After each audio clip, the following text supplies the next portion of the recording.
光影二三事，成年人的睡前小故事。我是阿月，每天为您带来最温暖的电影故事。一起来看今天的《苍山》。故事开始前，别忘了点击右下角的订阅按钮，让阿月的声音陪伴你每一个晚上。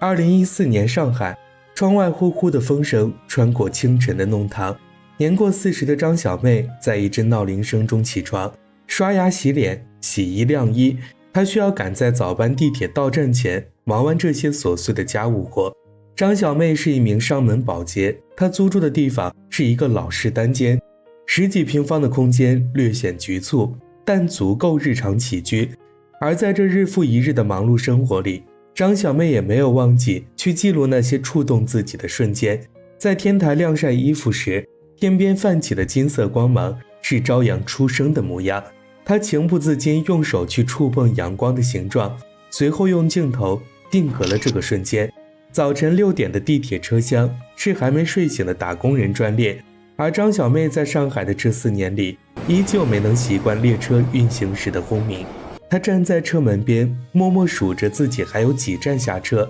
就在张小妹为雇主家中打扫卫生时，她接到了一通从山东老家打来的电话。电话里，大姐催她回老家参加百日宴，因为二姐家刚添了个大孙女。张小妹家在苍山，那是山东的一个小县城，以盛产大蒜闻名。而她上面有2个姐姐，母亲平日里都靠着姐姐们照顾，她只负责定期打钱，已许久没有回去过了。可张小妹想起家乡的丈夫，想起村里的那些闲言碎语，还是推掉了这次聚会。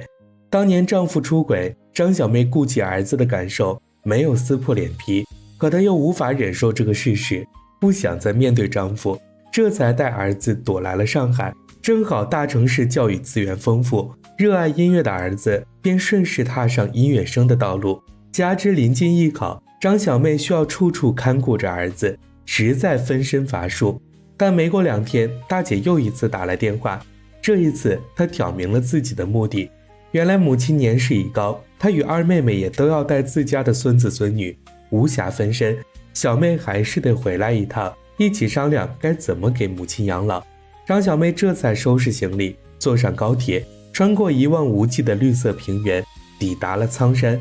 由于张小妹几年都没有回家，一落座便受到各路亲戚的热烈问候。而在她的农村老家，无论是红白喜事，都要请戏班子来搭台。此刻台上咿咿呀呀的就是地方传统戏柳琴戏。自小长在苍山的张小妹也是表演柳琴戏的一把好手。大姐招呼她上台唱2段助助兴，但张小妹此刻看着姐姐们3代同堂的热闹光景，一丝落寞渐渐攀上了她的心头。别说孙子孙女了，自己的儿子还没长大，丈夫又做了对不起自己的事，她哪里来的心情去唱戏呢？而令张小妹最难以接受的是周围人对她与丈夫老李关系的态度。有句老话叫宁毁10座庙，不拆1桩婚，所以即便人人都知道老李背叛了自己，他们也还是希望自己忍一忍，与老李重归于好。看着被姐姐特意安排到身边的丈夫，张小妹原本不佳的胃口彻底没了再动筷的念头。张小妹安顿好住处后，第一件事就是打电话督促儿子醒醒，要好好练琴，少吃外卖。她絮絮叨叨说了一堆，正值青春期的醒醒在另一头却早已没了耐心，不等张小妹说完就直接挂断了电话。张小妹随后带着母亲去墓园看望父亲，可由于母亲患上了老年痴呆，她忘记了父亲的名字，此刻抱着一块不知是谁家的墓碑，呜呜哭也。张小妹知道母亲总有一天会忘记身边所有的亲近之人，但奇异的是，她不会忘记苍山的大蒜。在路过街边卖菜的小摊时，母亲会拿起一颗大蒜揣进兜里，而她就像是怀抱着什么宝藏，生怕被人抢去，直直向前走去，最后只留下张小妹在向摊主不断道歉。关于母亲的养老问题，2个姐姐其实是打算将母亲送去养老院，可张小妹参观完养老院后，不舍得把母亲送进那样的环境里，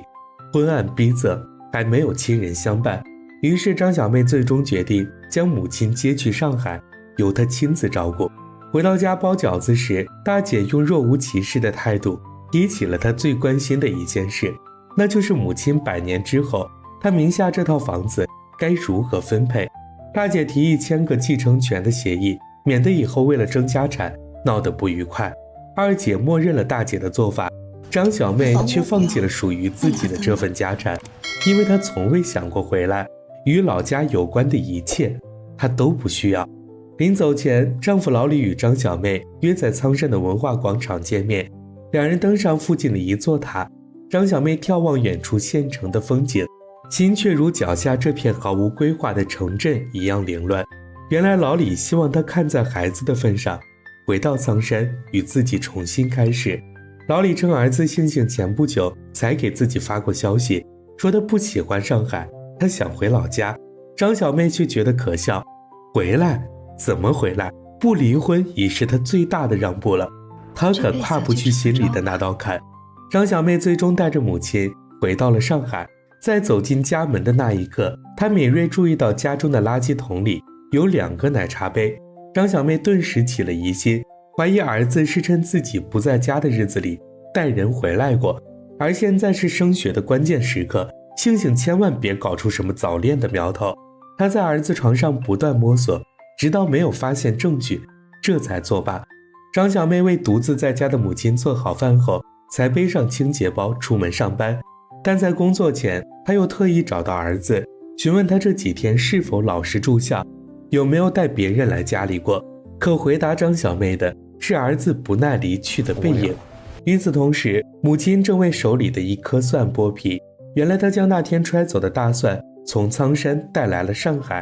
母亲不认识什么上海，对着眼前这陌生的环境也充满了不适，但只要闻到这来自家乡的淡淡蒜味，心中的躁动便被抚平了不少。所以她想在异乡种下一颗苍山的大蒜。而星星一直都想回苍山老家，便也对着来自苍山的姥姥格外亲近。他专门向学校请了假，一回家就照顾起姥姥，为她调到老人家最爱的戏曲频道。今天的晚饭也算是3代同堂。张小妹特意花了点功夫做擀面条，可在这10几平不分客厅与卧室的小屋里，她注意到儿子正频繁用手机发信息，脸上还时不时露出微笑。张小妹顿时警铃大作，提醒星星学业为重，不要早恋，不然考不上音乐学院，全家都得回苍山。星星却不吃她这套，自己本就不想来上海，回去就回去呗，别以为我不知道你为什么离开苍山，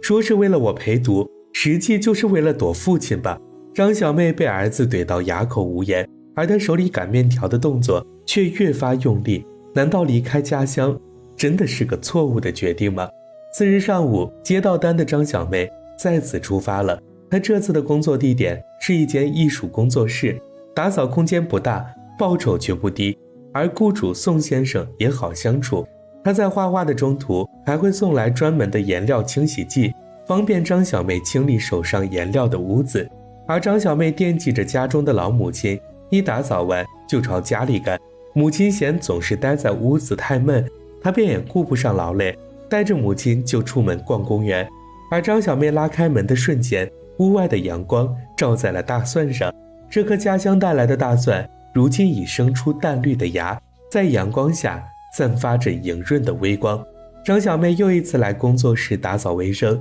岂料宋先生请她喝了杯咖啡。对于一个还不算熟悉的男人好意，张小妹显得有些局促，这也还是她第一次见到咖啡，不禁掏出手机拍下咖啡的样子。宋先生便顺势问起张小妹的爱好，他翻看起张小妹手机里的照片，忍不住夸她真是个有灵气的摄影师。张小妹从工作室出来后，突然注意到街对面儿子正与一个女生保持着亲密的姿势。张小妹认出女孩是儿子同班的萱萱，但她没有打草惊蛇，而是转向菜市场，找到正在卖菜的萱萱妈。张小妹本想拜托对方约束一下萱萱，可从萱萱妈嘴中得知她家的情况后，张小妹最终选择了沉默。她如今也不知该如何阻止这段早恋，只得拖着疲惫的身躯回到家中，却发现母亲正缩在狭小的卫生间里颤颤巍巍洗着澡。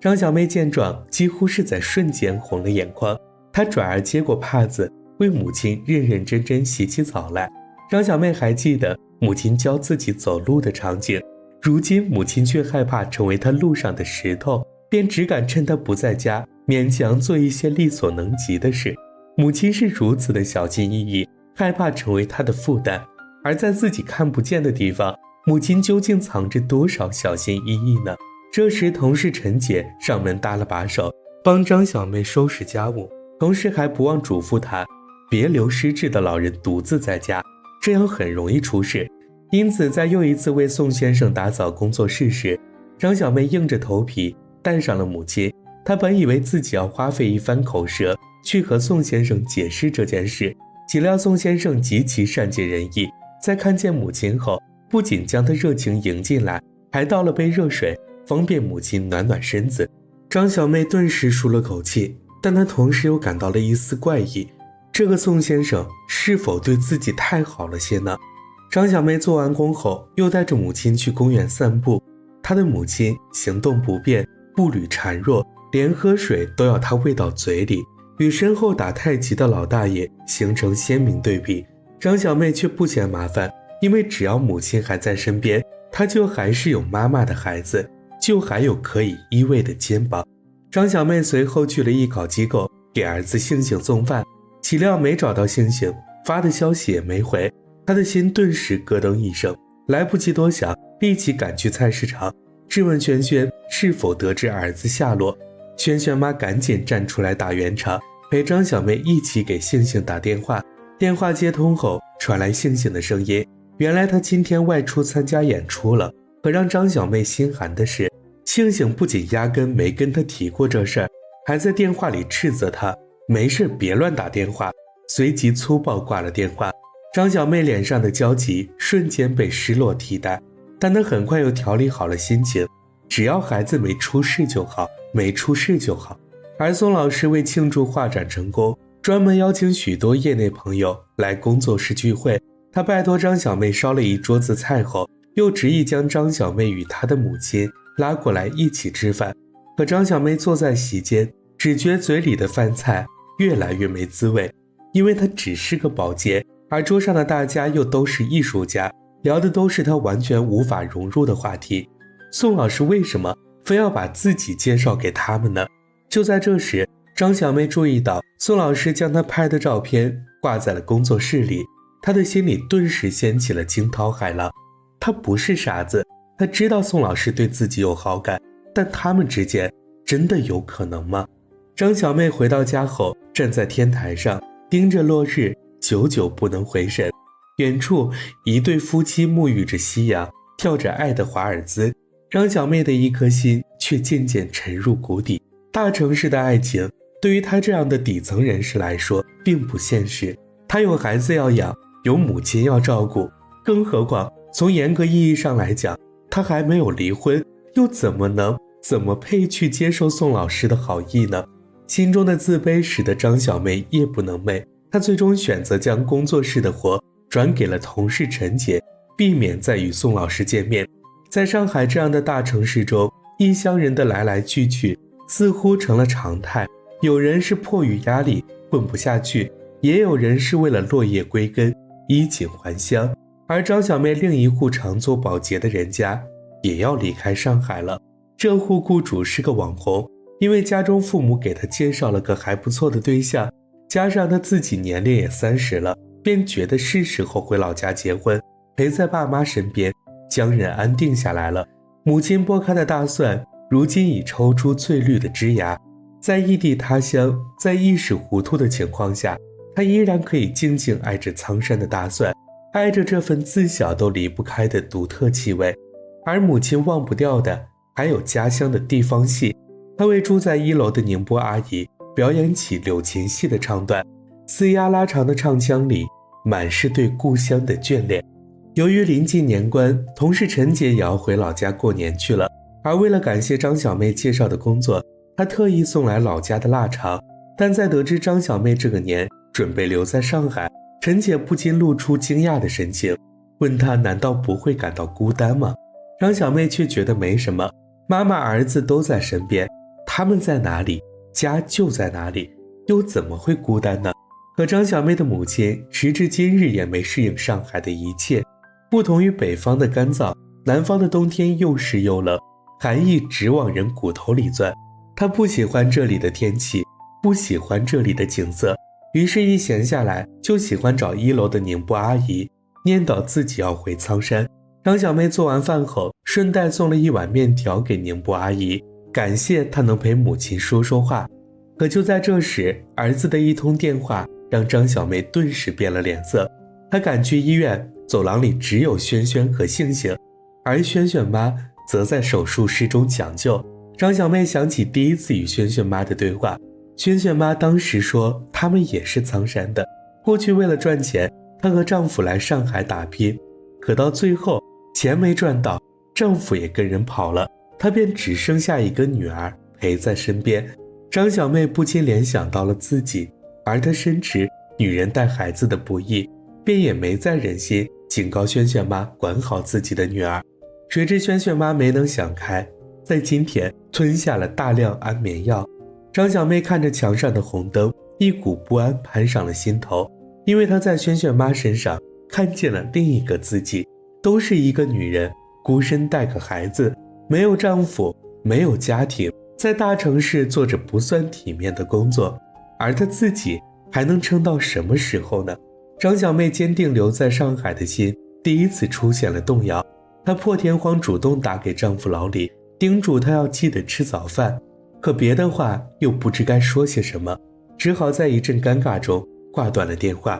到了新年这天，张小妹依据家乡风俗炸了许多年货，或许是新年的缘故，也或许是轩轩母亲的冲击，庆幸近来懂事了不少，会乖乖陪着张小妹一起包饺子。可就在这时，一个意想不到的人出现在了门外，那竟然是许久未见的宋先生。但张小妹没有问他为什么会找过来，也没有问他为什么没和家人过年。遵循着好客山东的张小妹一家热情将宋先生迎了进来，他们一起包饺子，一起吃年夜饭，一起在楼下玩仙女棒，度过了一个平淡却又热闹的新年夜。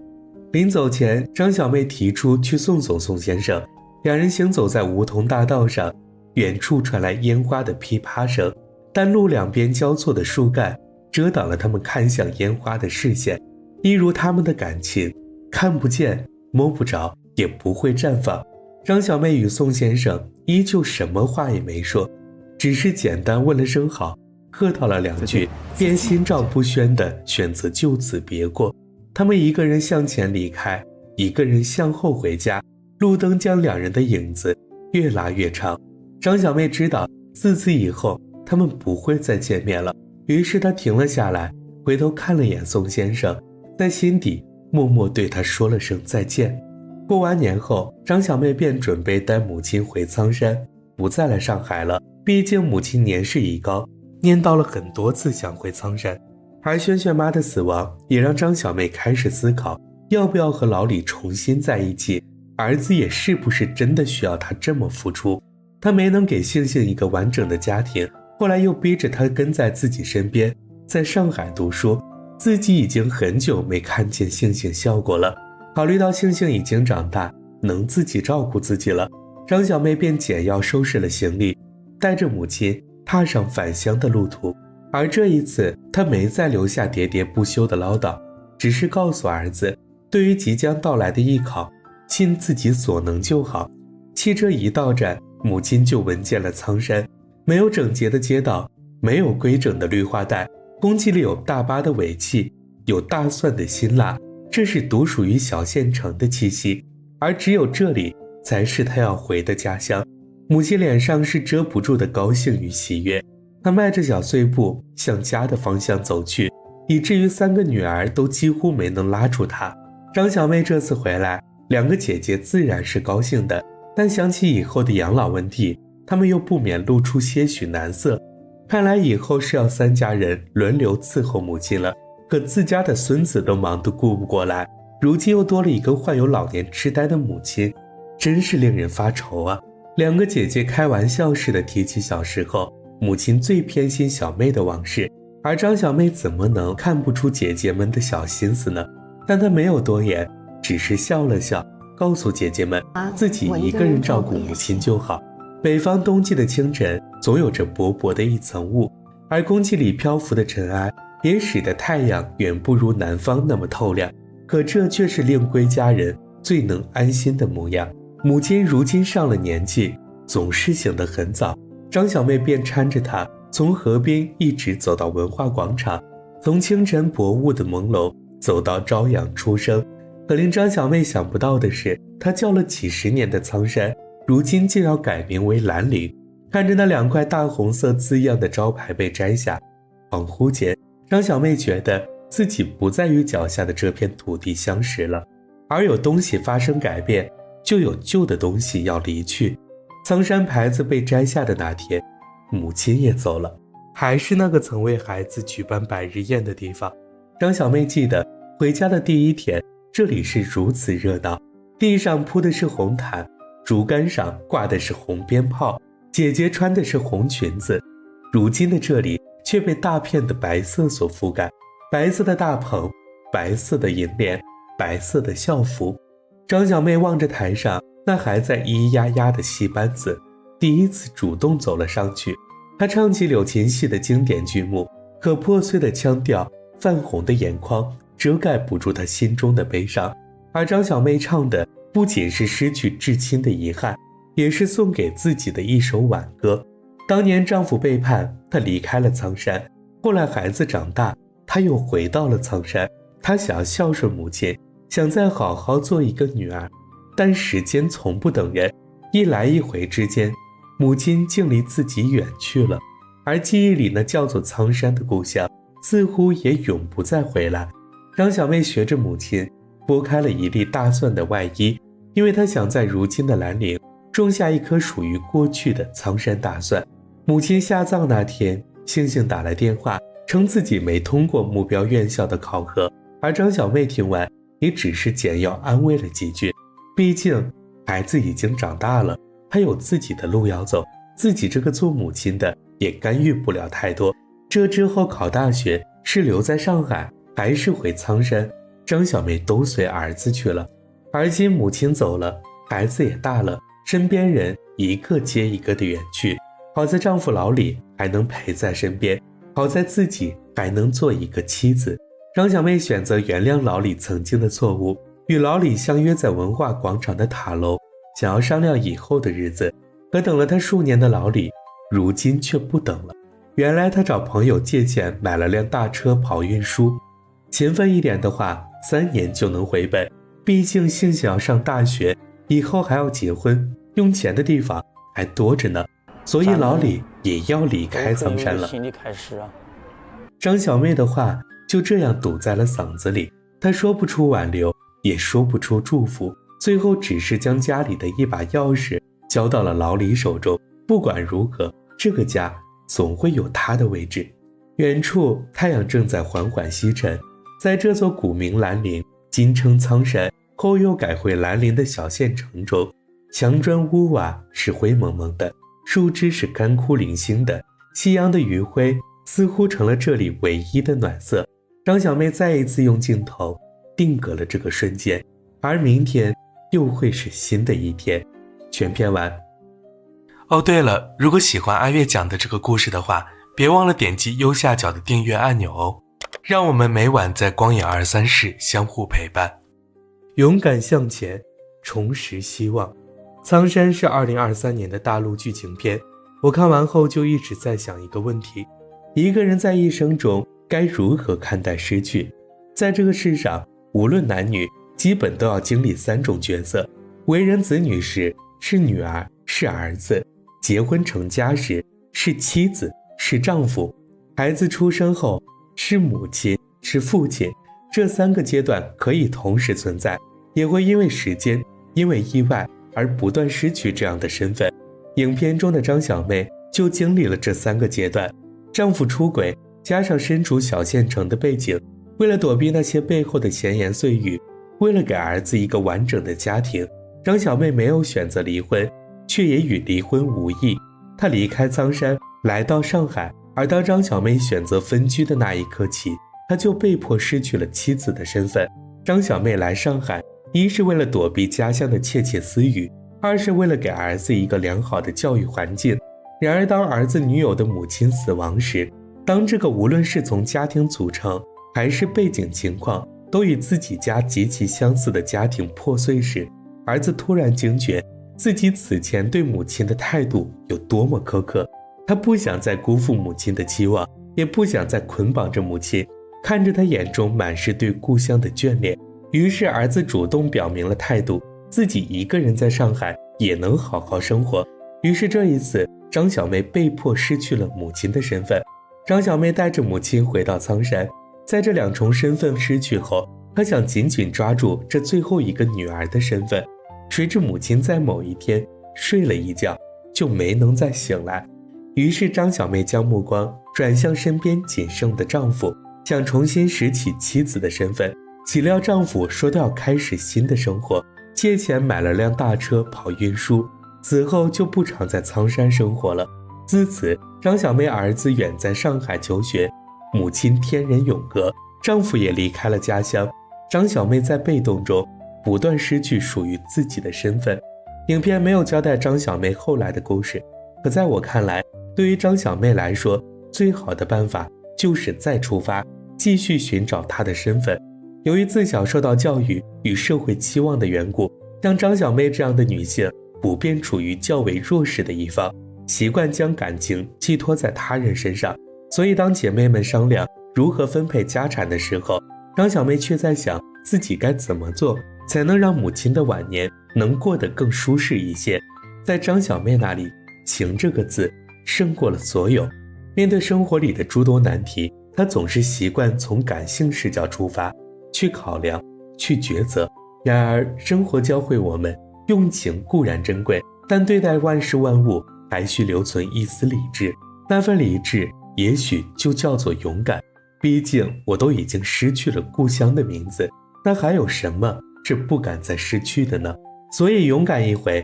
将感情从那些留恋的不舍的人和事中抽离出来，重新定义自己，寻找新的角色。这看似很难，但只要勇敢迈出第一步，或许就能在人生的废墟中重建属于自己的美好家园。